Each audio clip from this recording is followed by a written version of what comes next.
Hello বন্ধুরা, আমার নতুন একটা ভিডিওতে তোমাদের জানাই স্বাগত। আজকে তোমাদের সঙ্গে শেয়ার করব ফ্রায়েড রাইসের রেসিপি।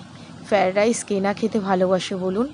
প্রথমে দেরাদুন যে বাসমতি চাল নিয়েছি সেটা ভালো করে জলে ধুয়ে নেব। জলের কালারটা যতক্ষণ পর্যন্ত না পুরোপুরি সাদা হচ্ছে ততক্ষণ চালটাকে ধুইব। দেখুন জলের কালারটা একদম সাদা হয়ে গেছে। ঠিক আছে, এবার এই জলে চালটা আধ ঘন্টার জন্য ভিজিয়ে রাখবো। তারপর কড়াইতে সাদা তেল গরম করে ছোট ছোট করে কেটে রাখা বিনস ও গাজর ভালো করে ভেজে নেব।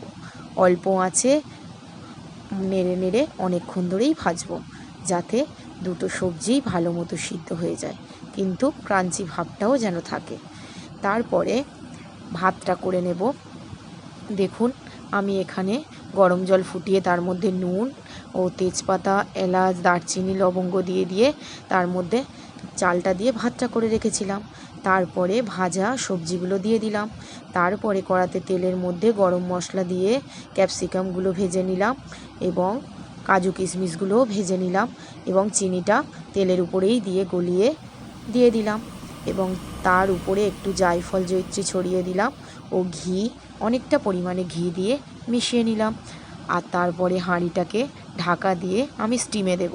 আমি এইভাবেই ফ্রায়েড রাইস করি। আপনারা কে কীভাবে করেন অবশ্যই কিন্তু জানাবেন। এই গামলিতে জল দিয়ে দিয়েছি, একদম হালকা আঁচে বসিয়ে রাখবো এবং অনেকক্ষণ গরমও থাকে আর খুব সুন্দর, ভাতটাও একদম ভাঙে না। কেমন লাগলো ভিডিওটা অবশ্যই জানাবেন। টাটা।